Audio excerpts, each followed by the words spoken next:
Hello everyone, and welcome to the next edition of the Holland Land Office Museum's Artifact video series. My name is Ryan Duffy, and I'm the director of the museum. And this week we're going to talk about a particular huge international event, but its micro impact here in Genesee County. And that event is World War I. Now, the overall impact of World War I on the United States can be seen as somewhat limited, but also immense at the same time, as it allowed the United States to truly become a world power on a global stage. But the war itself, in terms of the fighting, actually the United States was not heavily involved in, as it joined in towards the end of the war. Now, World War I begins in 1914 across the European continent and eventually spreads around the globe, though the United States stays out of the war for the first 3 years and remains neutral, though in many ways was supporting what were known as the Allied powers of Great Britain, Russia, France, and Italy at the time. Though this neutrality could be tested at certain times, it definitely leaned more towards that group versus those on the other side of Germany, Austria-Hungary, and the Ottoman Empire, particularly against the Germans, as there was heavy backlash against anything German. Yet the United States stayed out of the war under President Woodrow Wilson, but eventually joins in May of 1917 and very quickly starts to mobilize a massive army, as up to that point the United States Army was very small by world power standards. And it would take quite some time for that army to grow into the millions of men needed in order to fight on the Western Front in France. Now, looking at it from Genesee County's perspective, it had a heavy impact. Though the numbers might seem small, they were a significant portion of the population, as in total, between 1917 and 1919, about 1,600 citizens of Genesee County would be in some form of military service.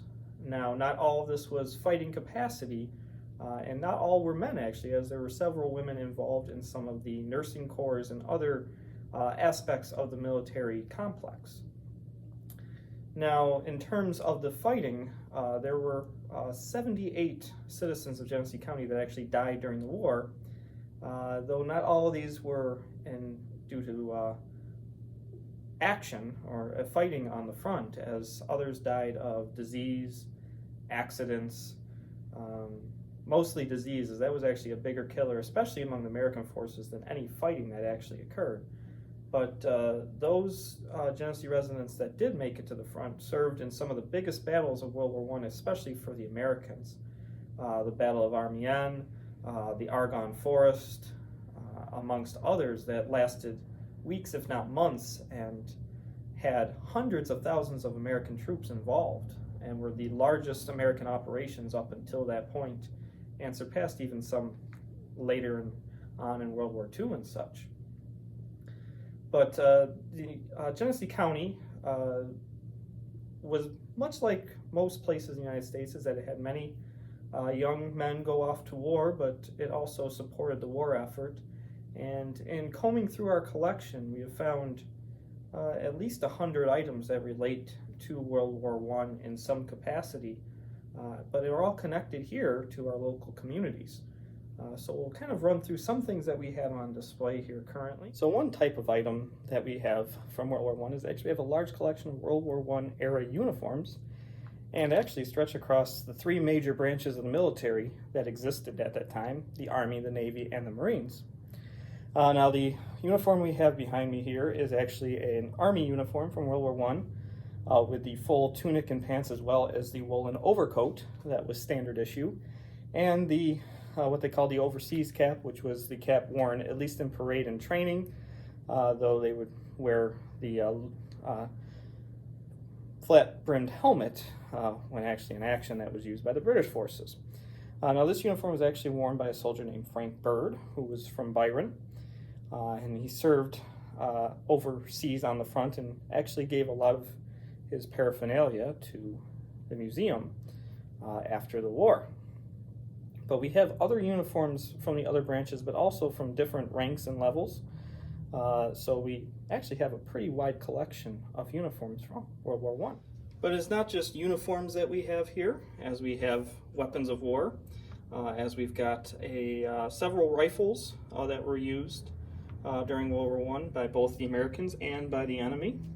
And we also have other military equipment, including helmets, entrenching tools, gas masks, and even knives and bayonets. And some of the helmets that we have are quite interesting, as we have one of the helmets which was worn by Private Francis Ray Brown of Leroy, and after the war he actually painted his helmet in sort of a turtle shell pattern, and each color represented a different battle that he fought in when he was part of the 326th Infantry Unit and was actually a machine gunner.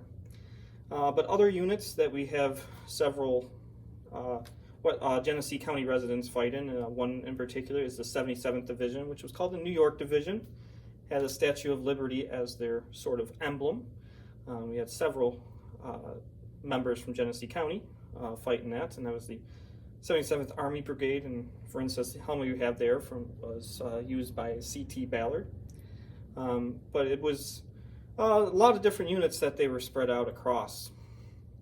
But it's not just military items we have. We have items both from the home front and sort of private use items. So we also have drill regulation books, poetry books, and even the draft cards and dog tags of those soldiers who fought, and even sheet music that was printed during World War I, and are very patriotic in their tone, and we actually have a few dozen pieces of that. And one thing I really like to show off is our service flags, as we have a few from World War I. Now, a service flag would be flown at a home or a business and would have stars for each of the members of the family or organization that were serving. So a blue star was someone serving, and a gold star would be someone who was actually killed in action. And they would sometimes even have red crosses, which were for those injured. But it was a way for people to show their support and also remember those who were fighting overseas. Now, we don't just have things from the United States, but we also have things from other forces.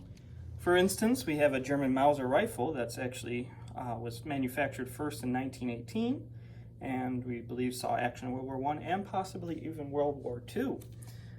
Some memento brought back. And on top of that, we even have an Adrian helmet, which was worn by the French Army, though we do know that some American forces wore this helmet, and there were Americans that fought under French command, so might have worn this equipment. So overall, you can see there was a lot of different aspects of the war that were factored in here to life in Genesee County. And you may even recognize some of the names of those who fell during World War I, as they are still recognized today.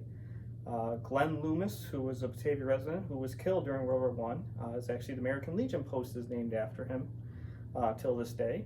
You had Leon Kingston, who was a Stafford resident who was memorialized at their town hall still, amongst many others. So it's a very still remembered conflict, though I think it's often gets overlooked just because the United States was not as heavily involved. But it is a sort of changing point in world history, and in many cases could be seen as sort of ushering of a new modern age that we are still experiencing the progress from, as the war brought in a major use of airplanes, the tank, the machine gun became a heavy use in war, and sort of saw the changing of the guard from the old style to the new style.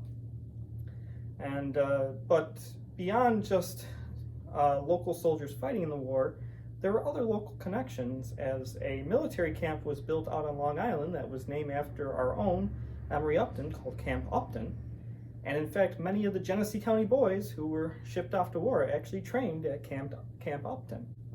But World War I is also really the first time in United States history that we have a total war effort, both on the home and on the field, as you had factories turned completely over to the war effort, and really for the first time women taking up the brunt of that work. And we even have instances of that here in Genesee County where local women were recognized for their efforts in those factories, creating the tools of war for the boys off in the field. Well, I hope you enjoyed this edition of our Artifact video series and learned a little bit more about Genesee County's role during World War I and some of the artifacts that we have here that are connected to that. And if you've missed any of our previous videos, please be sure to go check them out on our YouTube channel, Holland Land Office Museum. We're up to about 70 videos now, so there's plenty to go and check out. They're all on one simple playlist. And if you really do enjoy them, be sure to like and subscribe, as it'll help the channel out, but also get you notified even quicker about when we do post our new videos. And as always, the best way to come and learn even more is to stop by the museum, as we'll be happy to show you all the items from World War I and give you even more detail about the connection between World War I and Genesee County.